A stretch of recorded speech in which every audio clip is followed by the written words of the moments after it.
بسم اللہ الرحمن الرحیم۔ السلام علیکم ورحمۃ اللہ وبرکاتہ۔ حضور صلی اللہ علیہ وآلہ وسلم کے جسد اطہر کی چوری کا واقعہ۔ تاریخ مدینہ میں ایک عجیب و غریب واقعہ پڑھا لکھا ہوا تھا کہ حضور صلی اللہ علیہ وآلہ وسلم کی وفات کے چند صدی بعد دو شخص مدینہ میں حضور اقدس صلی اللہ علیہ وآلہ وسلم کے جسد اطہر کو نکالنے آئے تھے۔ ناظرین اکرام، مسجد نبوی صلی اللہ علیہ وآلہ وسلم کے پاس انہوں نے ایک مکان کرایہ پر لے رکھا تھا اور وہ دن بھر نماز و تسبیح میں مشغول رہتے تھے۔ لوگ ان کے معتقد بھی ہو گئے تھے۔ وہ کمبخت رات کے وقت سرنگ کھودتے تھے اور اس مکان سے قبر کی مٹی مدینہ سے باہر پھینک آتے تھے اور وہ جگہ برابر کر دیتے تھے تاکہ کسی کو پتہ نہ ہو اور شبہ تک بھی نہ ہو۔ کئی ہفتوں تک وہ لوگ سرنگ کھودنے میں مشغول رہے۔ جب ادھر ان لوگوں نے یہ کام شروع کیا تو حق تعالی نے اس زمانے کے سلطان نور الدین زنگی کو بذریعہ خواب متنبع کر دیا۔ اس سلطان نے خواب میں حضور صلی اللہ علیہ وآلہ وسلم کی زیارت کی اور دیکھا کہ آپ صلی اللہ علیہ وآلہ وسلم کے چہرہ اطہر پر حزن اور غم کے آثار ہیں اور آپ صلی اللہ علیہ وآلہ وسلم اس بادشاہ کا نام لے کر فرما رہے ہیں کہ مجھے ان دو شخصوں نے بہت ایذا دے رکھی ہے، جلد از جلد مجھے ان سے نجات دو۔ خواب میں دونوں کی صورت بھی بادشاہ کو دکھلائی گئی۔ خواب سے بیدار ہو کر بادشاہ نے وزیر سے اس خواب کا ذکر کیا۔ وزیر نے کہا کہ معلوم ہوتا ہے کہ مدینہ میں کوئی حادثہ پیش آ گیا ہے، لہٰذا آپ جلد از جلد مدینہ تشریف لے جائیں۔ بادشاہ فوراً فوج اپنے ساتھ لے کر بہت تیزی کے ساتھ مدینہ کی طرف سفر کیا اور مدینہ پہنچے۔ اس عرصے میں وہ لوگ کافی حد تک سرنگ کھود چکے تھے اور بالکل جسد اطہر کے قریب پہنچ چکے تھے۔ ایک دن کی بھی اگر بادشاہ کو تاخیر ہو جاتی تو وہ لوگ اپنا کام پورا کر لیتے۔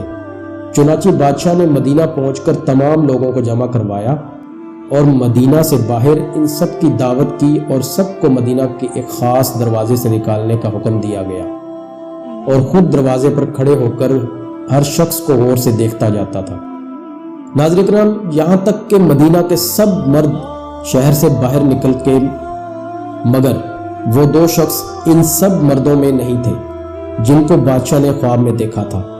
بادشاہ کو سخت حیرت ہوئی اور لوگوں سے کہا کہ کیا سب لوگ باہر آ چکے ہیں؟ لوگوں نے کہا کہ اب کوئی اندر نہیں رہا۔ بادشاہ نے کہا یہ ہرگز نہیں ہو سکتا، ضرور کوئی اندر رہا ہے۔ لوگوں نے کہا ہاں، دو زاہد متقی پرہیزگار اندر رہ گئے ہیں جو نہ کسی سے کچھ لیتے ہیں اور نہ کسی کی دعوت میں جاتے ہیں اور نہ کسی سے ملتے ہیں۔ بادشاہ نے کہا کہ مجھے تو انہی سے کام ہے۔ چنانچہ جب انہیں پکڑ کر لایا گیا تو یہی وہ دو صورتیں تھیں جو خواب میں بادشاہ کو دکھائی گئی تھی۔ بادشاہ نے فوراً پہچان لیا اور ان کو گرفتار کر لیا گیا۔ پوچھا گیا کہ تم نے حضور اقدس صلی اللہ علیہ وآلہ وسلم کو کون سی ایذا پہنچائی ہے؟ چنانچہ کافی پوچھ گچھ کے بعد انہوں نے اقرار کیا کہ ہم نے حضور اقدس صلی اللہ علیہ وآلہ وسلم کے جسد اطہر نکالنے کے لیے سرنگ کھودی تھی۔ جب بادشاہ نے سرنگ دیکھی تو معلوم ہوا کہ سرنگ آپ صلی اللہ علیہ وآلہ وسلم کے قدم مبارک تک پہنچ چکی ہے۔ بادشاہ نے آپ کے قدم مبارک کو بوسہ دیا اور سرنگ بند کروا دی گئی۔ اس کے بعد بادشاہ نے ایسا کیا کہ قبر مبارک کے چاروں طرف سے زمین کو پانی کی تہہ تک کھود کر اس میں سیسا پگھلا کر بھر دیا گیا تاکہ آئندہ کوئی سرنگ نہ لگا سکے۔ کہا جاتا ہے کہ اس بادشاہ کا نام نور الدین زنگی تھا۔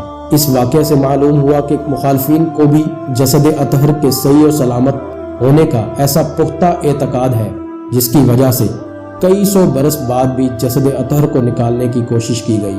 اگر ان کو جسد اطہر محفوظ ہونے کا یقین نہ ہوتا تو وہ سرنگ کیوں کر لگاتے؟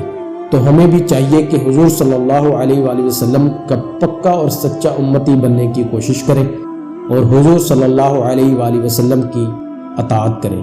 آخر میں دعا ہے کہ ہم سب مسلمانوں کو اللہ تبارک و تعالی اس بات کی توفیق دے کہ ہم پکے سچے امتی بنیں اور اپنے دنیا میں آنے کا حق ادا کریں۔ السلام علیکم۔